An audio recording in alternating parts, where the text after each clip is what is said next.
Voilà, donc je reprends. Nous sommes toujours le mercredi 17 mai 2023 et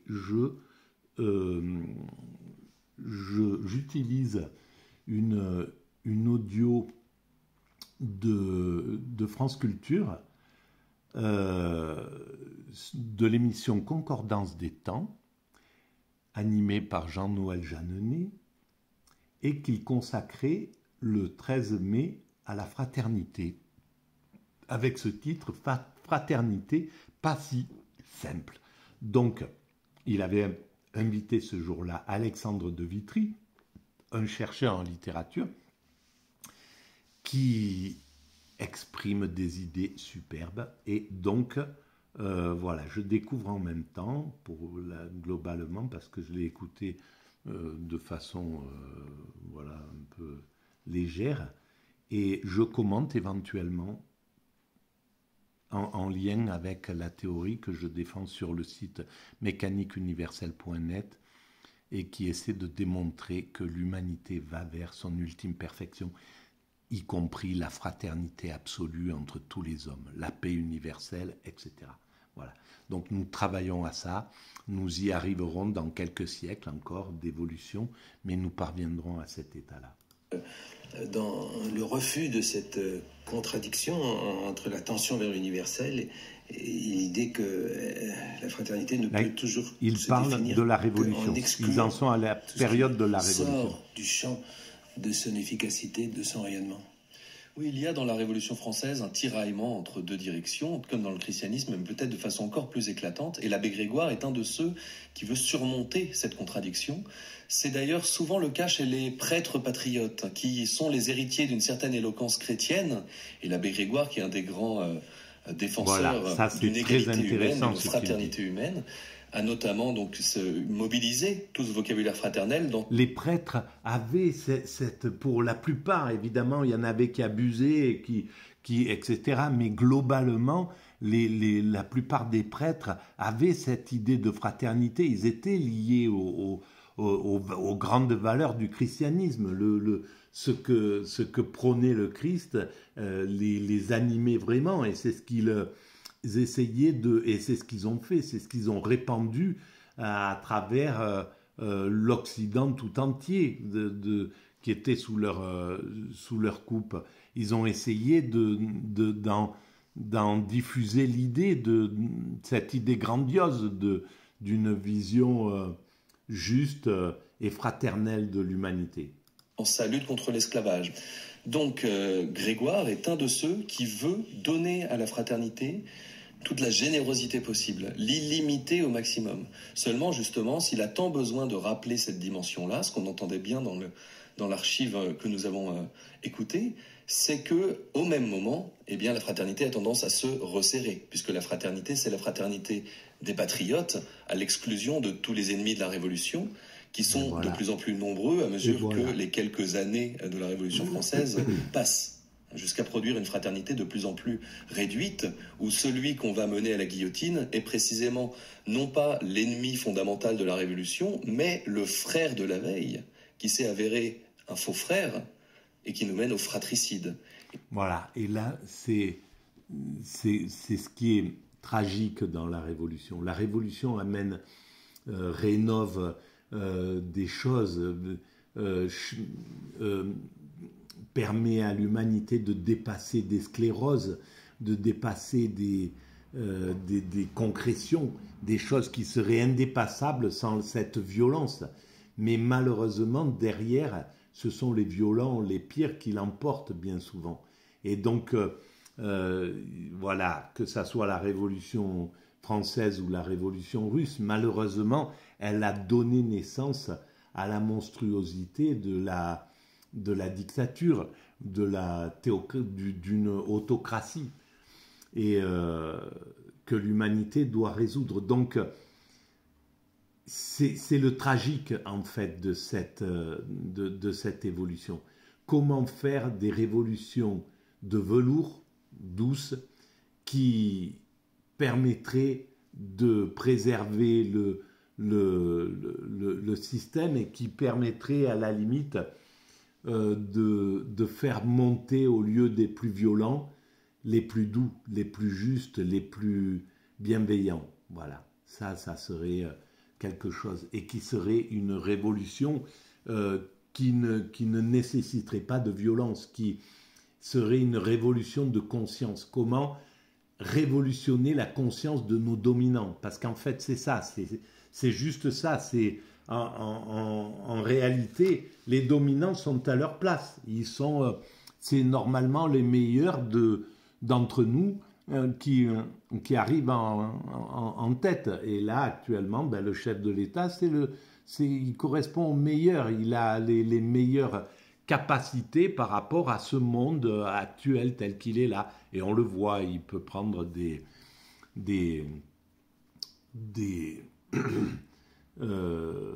il peut être agressé un peu de toutes parts et il arrive à gérer. Il a une sorte de stabilité qui est certainement liée à son caractère. Et donc, il n'y a pas photo, ça serait les meilleurs. Mais comment les amener au lieu, parce que là, son état d'esprit est plutôt du côté du narcissisme, c'est-à-dire de vénérer les puissants et de mépriser de mépriser le peuple. Et c'est justement ce qui est le plus antidémocratique possible. Parce que la logique de la démocratie, c'est que ces dominants adorent le peuple et tiennent à distance, maîtrisent les dominants qui veulent abuser du peuple. Voilà. Mais normalement, un bon chef d'État démocrate, il maîtrise tous les oligarques qui sont là, l'oligarchie qui est là, il les tient à carreau, il les oblige à se tenir à carreau, il leur explique qu'ils doivent servir le peuple, qu'ils doivent servir la population. C'est ce que faisait un De Gaulle en réalité. Les dominants se tenaient absolument à carreau et ils étaient tous absolument d'accord avec cet homme-là qui avait non seulement la carrure, mais en plus qui montrait l'exemple de quelqu'un qui était dans la droiture et tout. Donc, quand il devait communiquer avec les Michelin, les chefs d'entreprise, les grands patrons, les Peugeot et compagnie, c'était lui le boss. Il n'était pas le serviteur de l'oligarchie.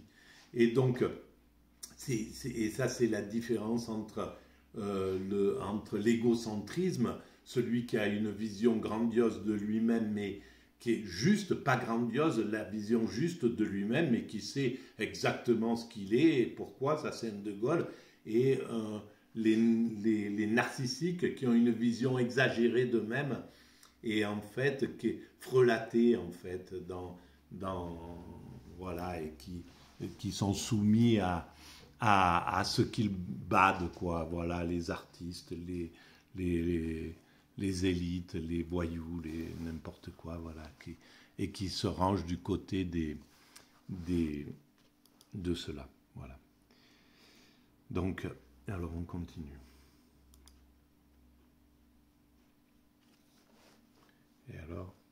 Et donc, en 1794-1795, dans la période qui succède à la Terreur, ce qu'on appelle le Thermidor, le mot qui est sur toutes les lèvres, c'est que la Révolution a été fratricide au nom de la fraternité. C'est le moment où Louis-Sébastien Mercier attribue à Chamfort, le moraliste, ce mot resté fameux, « Sois mon frère ou je te tue ». Mot qui est en fait une glose d'une autre formule, elle aussi bien connue, la fraternité ou la mort. Formule qui, en fait, déforme un peu la réalité, puisque cette formule tronque une formule plus longue, qui était liberté, égalité, fraternité ou la mort. Et qui... Voilà, donc oui, ça tronquait un peu. Mais c'est clair que ce n'est pas par la violence que les choses peuvent se résoudre en réalité. Elles se résolvent par la violence, parce que cette révolution, la terreur, elle s'est épuisée d'elle-même et elle a fini exsangue. Et à ce moment-là, justement, un retour à l'ordre avec Napoléon s'est tout de suite imposé derrière. Mais Voilà, qui de plus joue un peu sur les mots, puisque cette mort-là, c'était la mort de l'énonciateur, c'est-à-dire qu'on disait « je défendrai la liberté et la fraternité jusqu'à ma propre mort ». Mais ce que Chamfort fait entendre, c'est que désormais, on a inversé le sens de la formule, c'est fraternité ou je te tue, toi qui m'écoutes. Il est d'ailleurs notable que la devise républicaine, liberté, égalité, fraternité, ne s'établit définitivement qu'en 1848. Pendant la période révolutionnaire, il n'y a plus de flottement.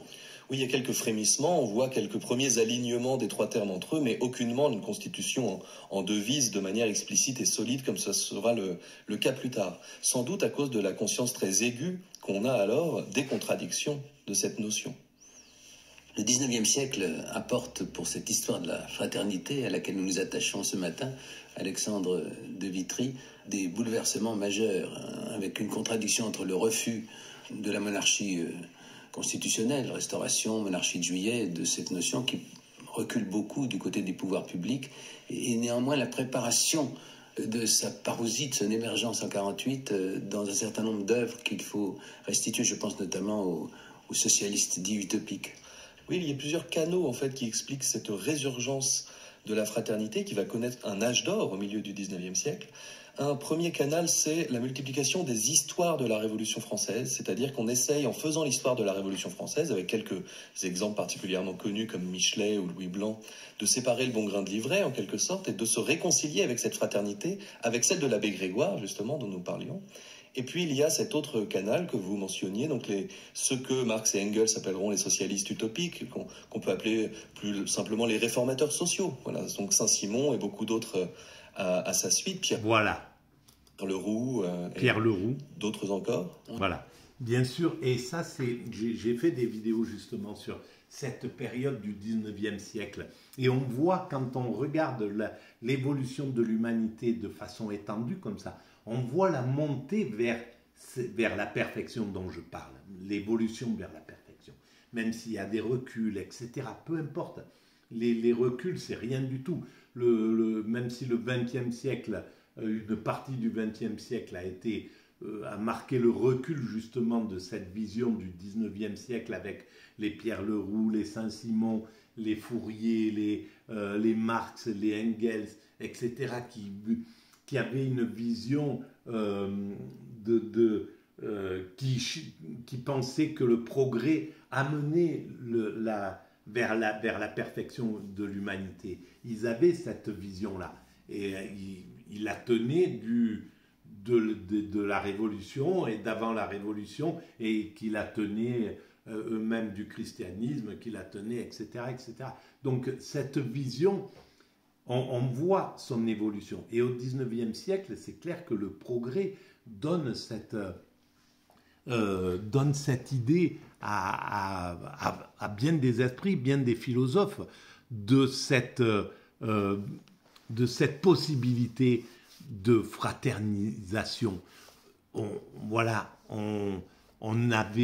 était bien conscient maintenant de la totalité de la Terre au XIXe siècle. On avait découvert, je préférerais le dire, on est allé se faire découvrir par les autochtones du monde entier. Donc on avait une vision comme ça universelle qui était là.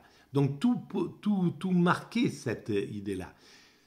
Au XXe siècle, il y a ces deux guerres, 14-18, 39-45, et on a attribué au progrès, et évidemment le progrès, ces deux guerres qui ont utilisé le progrès dans la pire des choses qui pouvaient exister, arriver à la tuerie de masse, en somme.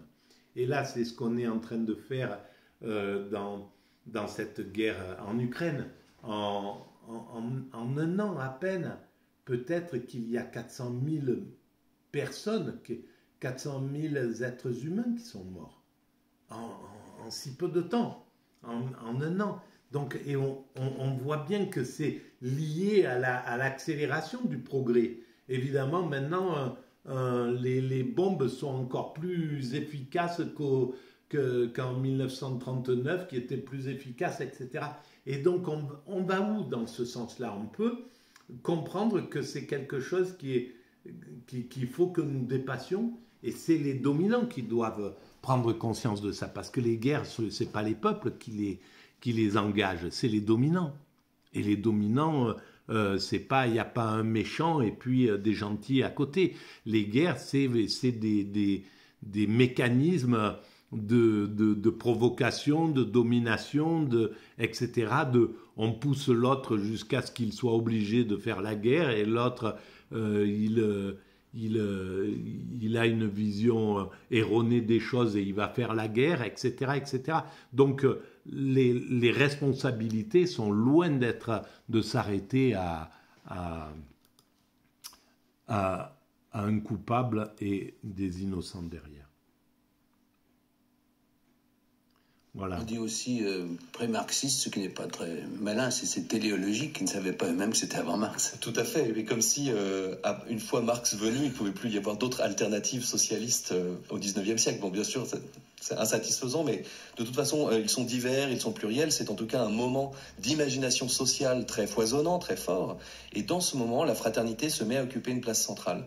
Il s'agit pour ces penseurs de penser en même temps le social et le religieux, ou de penser le social de la même manière qu'on penserait le religieux. Il s'agit d'une espérance, justement, qui fait descendre sur terre, en quelque sorte, ce qui jusque-là a été cantonné à une espérance vers le ciel, une espérance eschatologique. C'est ça, c'est la grande opération qui se joue chez la plupart de ces auteurs, et jusqu'à Marx, dans une certaine mesure, d'ailleurs.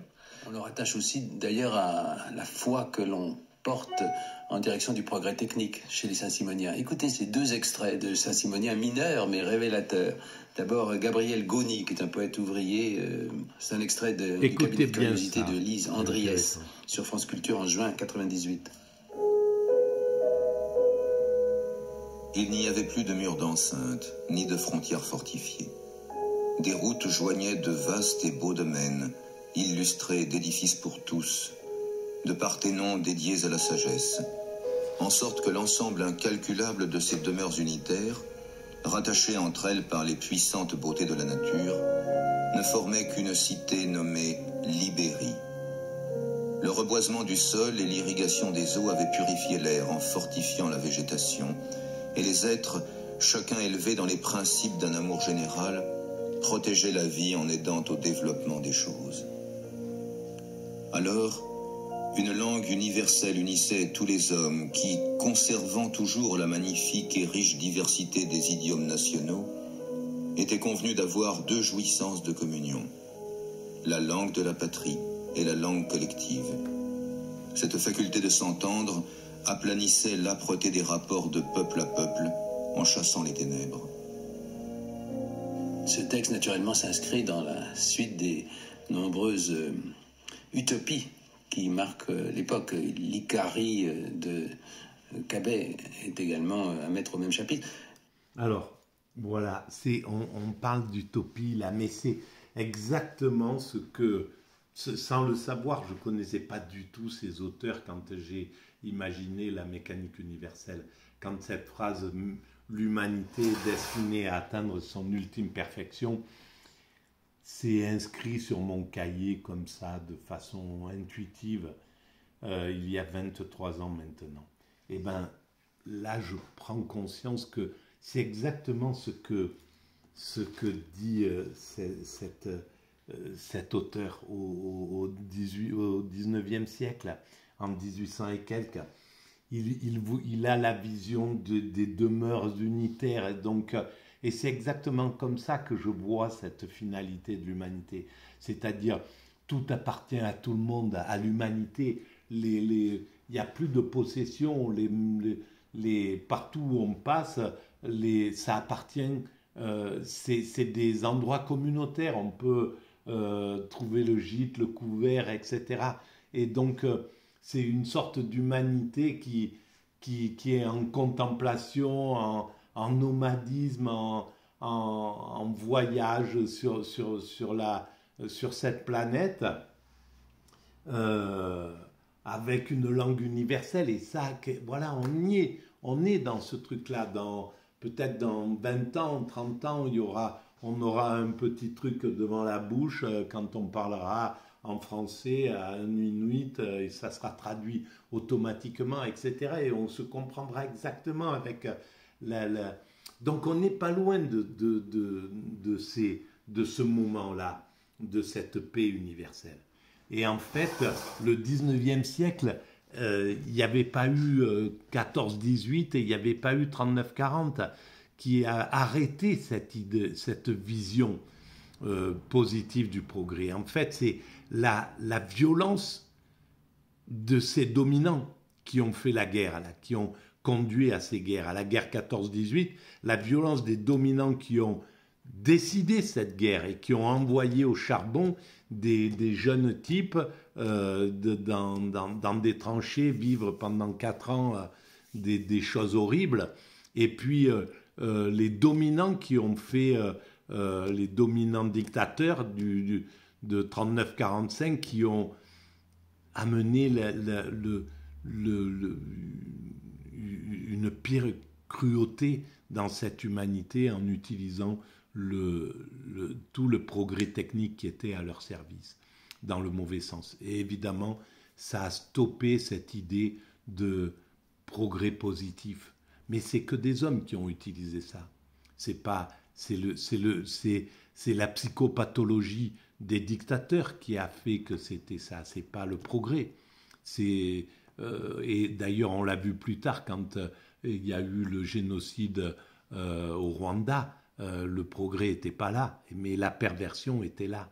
Et donc c'est bien la perversion de l'être humain qui a conduit à cette chose-là. C'est pas le progrès. Et voilà. Mais je voudrais aussi vous faire entendre, pour rejoindre l'idée du progrès technique, Savinien Lapointe, qui est un poète chansonnier. C'est un archive tiré de la même émission. C'est toujours au 19e siècle. Savez-vous ce que dit ce rapide convoi qui passe, ce feu déroulé dans l'espace sous le ciel éclatant qui rit? Savez-vous ce que dit au monde cette fumée en s'envolant, la locomotive en roulant sur la terre toujours féconde? Tout cela dit fraternité. Peuple, il parle de progrès, là. Langage, monde rapproche tes rivages. La vapeur, c'est l'humanité. La vapeur, c'est l'humanité. Savinien Lapointe, 1844. Voilà, la vapeur, c'est l'humanité. Et à la même période, la vapeur terrorisait une partie des gens. Et pour d'autres, c'était la liberté, c'était la fraternité. Et comme aujourd'hui, le travail sur la génétique ou la surveillance généralisée, ou je ne sais pas, tout ça, c'est des peurs. Et au final, qu'est-ce que ça va donner? L'humanité dépasse tout ça. La vapeur, ça a donné le train et le fait qu'on a relié les hommes.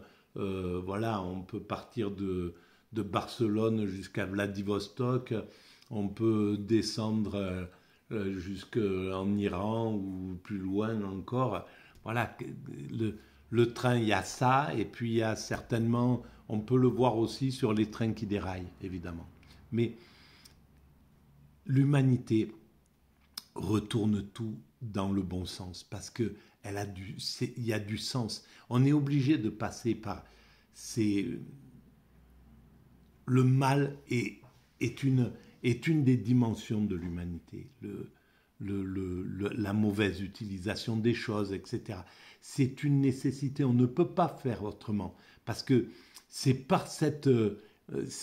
en utilisant le mal, en faisant le mal, entre guillemets, le mal, voilà, comme on pourrait l'imaginer là, que l'humanité évolue. C'est grâce au mal que on va poser des lois internes, les lois contre les crimes contre l'humanité. C'est grâce au mal qu'on va créer le concert des nations, qu'on va créer l'ONU, etc., etc., qu'on va dire, bon, il faut s'unifier toutes les nations pour éviter la guerre, etc. Voilà, donc, en fait, malheureusement, parce que nous ne savons pas construire autrement qu'à travers le mal pour l'instant. Entre autres, à travers le mal. On sait construire par la bienveillance, on sait construire par la solidarité. Quand il y a un tsunami, un tremblement de terre, on sait envoyer tous, se mobiliser, aller là-bas comme dans un organisme humain. Si on se coupe un doigt, tout le corps va travailler pour résoudre ce problème-là, pour le cicatriser, etc., etc. Ben, c'est la même chose pour l'humanité. On a ça. Sauf qu'on ne le fait pas de manière déterminée, consciente. Et c'est ça que la mécanique universelle veut faire. Éveiller la conscience de ces dominants pour dire, voilà, on peut maintenant commencer à travailler consciemment ce qu'on fait de façon inconsciente. Voilà l'idée. Bon, si vous pensez que ce travail mérite d'être un peu diffusé, je vous engage à mettre des petits pouces sur ces vidéos, de vous abonner à la chaîne, c'est gratuit, et d'en parler autour de vous. Voilà. Merci à vous, à très bientôt.